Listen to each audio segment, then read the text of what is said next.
আসসালামু আলাইকুম বন্ধুরা, অনেকেই বাসায় বিফ সিজলিং তৈরি করে থাকে। তবে তারা বলে থাকে বাসায় তৈরি বিফ সিজলিং নাকি রেস্টুরেন্টের মতো অতটা টেস্টি হয় না। তবে আমি বলছি, তোমরা যদি আজকে আমার এই রেসিপিটা ফলো করো তাহলে হুবহু রেস্টুরেন্টের মতো বিফ সিজলিং তোমরা বাসায় তৈরি করে নিতে পারবে। তো প্রথমে এখানে ধুয়ে পরিষ্কার করে আমি গরুর মাংস নিয়েছি, আর মাংসগুলোকে আমি এইভাবে করে পাতলা পাতলা করে চ্যাপ্টা করে কেটে নিয়েছি। আর এখানে আমি হাফ কেজির মতো গরুর মাংস নিয়ে নিয়েছি। এখন এর মধ্যে আমি দিয়ে দিচ্ছি 1 টেবিল চামচ পরিমাণ লাল মরিচের গুঁড়ো, 1 টেবিল চামচ পরিমাণ আদা পেস্ট ও 1 টেবিল চামচ পরিমাণ রসুন পেস্ট। আর দিয়ে দিচ্ছি স্বাদ মতো লবণ, আর দিয়ে দিচ্ছি 1 টেবিল চামচ পরিমাণ হোয়াইট ভিনেগার। আর দিয়ে দেবো এখানে আমি কিছু কালো গোলমরিচ গুঁড়ো।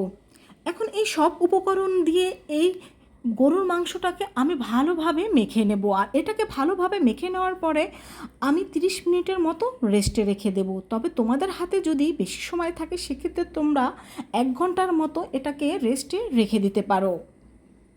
তো গরুর মাংসটাকে মেখে আমি রেস্টে রেখে দিয়েছি। আর এখানে আমি নিয়ে নিয়েছি 1 টেবিল চামচ পরিমাণ কর্নফ্লাওয়ার। এখন এই কর্নফ্লাওয়ারটাকে আমি পানি দিয়ে গুলিয়ে নেব, আর গুলিয়ে এটাকে একটা সাইড করে রেখে দেব। আর এই বিফ সিজলিংয়ে কিন্তু এই কর্নফ্লাওয়ার গলানো পানিটা অবশ্যই লাগবে। আর এখানে আমি নিয়ে নিচ্ছি 2 টেবিল চামচ পরিমাণ চিলি সস। এখানে আমি গ্রিন চিলি সসটা নিয়েছি, তোমাদের কাছে রেড চিলি সসটা থাকলে সেটা নিতে পারো। তো দিয়ে দিচ্ছি 2 টেবিল চামচ পরিমাণ এখানে আমি টমেটো সস, আর দিয়ে দেব 2 টেবিল চামচ পরিমাণ সয়া সস, আর দিয়ে দেব 1 চা চামচ পরিমাণ গোলমরিচের গুঁড়ো। আর এই সসটা কিন্তু আমাদের সিজলিংটাকে অনেকটা বেশি টেস্টি করে থাকে। আর দিয়ে দিচ্ছি এখানে আমি কিছু চিলি ফ্লেক্স। এখানে ঝালটা আপনারা আপনাদের পছন্দ মতো ব্যবহার করতে পারেন। তবে বিফ সিজলিং হোক বা চিকেন সিজলিং, এটা কিন্তু ঝাল খেতেই বেশি ভালো লাগে। তো এটাকে আমি এখন ভালোভাবে মিশিয়ে নিচ্ছি। বন্ধুরা, হুবহু রেস্টুরেন্টের মতো স্বাদ পেতে অবশ্যই কিন্তু আমার এই রেসিপিটা হুবহু তোমাদের ফলো করতে হবে। তাহলে দেখবে বাসায় বসে তোমরা একেবারে চাইনিজ রেস্টুরেন্টের মতো স্বাদের বিফ সিজলিং খেতে পারবে। দিয়ে দিচ্ছি এখানে আমি 1/2 চা চামচ পরিমাণ লেবুর রস। এখন এই লেবুর রসটাকেও আমি ভালোভাবে মিশিয়ে নিচ্ছি। এখন এটাকে একটা সাইড করে রেখে দিচ্ছি। এখন আমরা যে গরুর মাংসটাকে রেস্টে রেখে দিয়েছিলাম তার মধ্যে দিয়ে দিচ্ছি 1 টেবিল চামচ পরিমাণ কর্নফ্লাওয়ার। এখন এই কর্নফ্লাওয়ারটাকে এই গরুর মাংসর সাথে ভালোভাবে মিশিয়ে নিচ্ছি। আর এটাকে কিন্তু আমরা রান্নার ঠিক আগেই এইভাবে করে মিশিয়ে নেব। রান্নার আগে এরকম কর্নফ্লাওয়ারটা মিশিয়ে এটাকে আমরা চুলায় বসিয়ে দেব। তো চুলায় একটি প্যান বসিয়ে তেল গরম দিয়ে তার মধ্যে আমরা এই গরুর মাংসটাকে দিয়ে দিচ্ছি।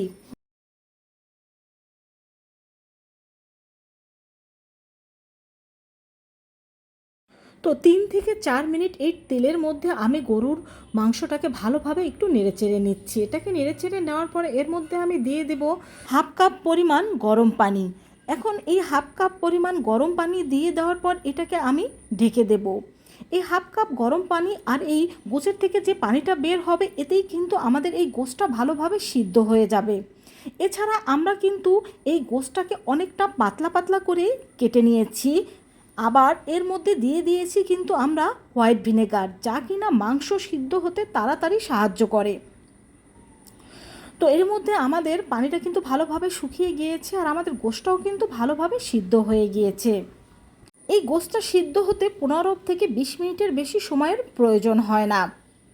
তো আরেকটা প্যানে আমি দিয়ে দিয়েছি এখানে তেল, আর এই তেলের মধ্যে আমি দিয়ে দিচ্ছি 1 টেবিল চামচ পরিমাণ আদা ও রসুন কুচি। এখন এই আদা রসুন কুচিটাকে আমি কিছুক্ষণ ভেজে নেব। ভেজে নেওয়ার পরে এর মধ্যে আমি একে একে কিছু সবজি দিয়ে দেব। প্রথমে দিয়ে দিয়েছি আমি কিছু গাজর কুচি, তারপর এখানে দিয়ে দিচ্ছি লাল ও সবুজ কালারের ক্যাপসিকাম। তো এগুলোকে আমি হাই ফ্লেমে কিছুক্ষণ ভেজে নেব। দিয়ে দিচ্ছি এখানে কিউব করে কাটা কিছু পেঁয়াজ কুচি। তো এগুলোকে ভালোভাবে 4 থেকে 5 মিনিট আমি হাই ফ্লেমে ভেজে নিচ্ছি। দিয়ে দিচ্ছি সবজির জন্য সামান্য একটু লবণ। তো এটাকে ভালোভাবে একটু ভেজে নেওয়ার পরে এর মধ্যে আমরা দিয়ে দেব সেই সিদ্ধ করা গরুর মাংস। তো গরুর মাংসটা দিয়ে দেওয়ার পর এটাকে এই সবজির সাথে আমি ভালোভাবে মিশিয়ে নিচ্ছি। 3-4 মিনিট এটাকে এই সবজির সাথে ভালোভাবে জাল করার পরে এর মধ্যে আমরা দিয়ে দেব সেই কর্নফ্লাওয়ার মেশানো পানিটা। তো কর্নফ্লাওয়ার মেশানো পানিটা দিয়ে দেওয়ার পর আমরা দিয়ে দিয়েছি যে স্পেশাল সসটা আমরা তৈরি করে রেখেছিলাম সেই সসটা।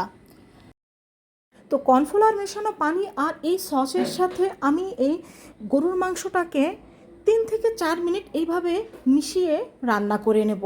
তো আমাদের তৈরি হয়ে গেল বিফ সিজলিং। তবে এখানে কিন্তু আরও কিছু কাজ বাকি রয়েছে, চলো সেটা আগে সেরে নেই, তাহলেই পারফেক্টভাবে তৈরি হয়ে যাবে রেস্টুরেন্টের মতো বিফ সিজলিং। এখন এখানে আমি একটা রুটি সেকার তাওয়া নিয়েছি, তার মধ্যে দিয়ে দিচ্ছি 2 টেবিল চামচ পরিমাণ মাখন। যাদের বাসায় বিফ সিজলিং ট্রে নেই তারাই আমার মতো রুটি সেকার তাওয়ায় এই বিফ সিজলিংয়ের এই স্টেপটা করে নিতে পারো। তো এখন এই মাখনটা গলে যাওয়ার পরে এর মধ্যে আমি দিয়ে দিচ্ছি কিউব করে কাটা কিছু পেঁয়াজ।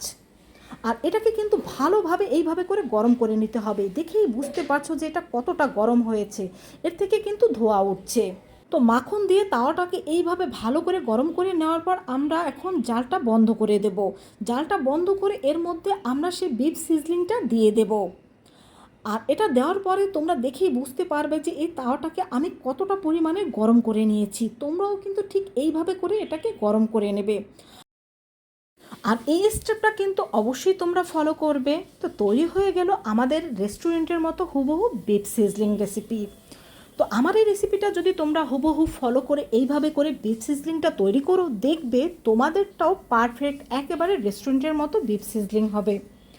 তো আশা করছি এখন থেকে তোমরা বাসায় বসে এরকম বিফ সিজলিং তৈরি করে খেতে পারবে, আর রেস্টুরেন্ট থেকে কিনে খেতে হবে না। তো ভালো লাগলে অবশ্যই আমাকে কমেন্ট করে জানাবে, বন্ধুদের সাথে শেয়ার করবে। সবাই ভালো থেকো। আল্লাহ হাফেজ।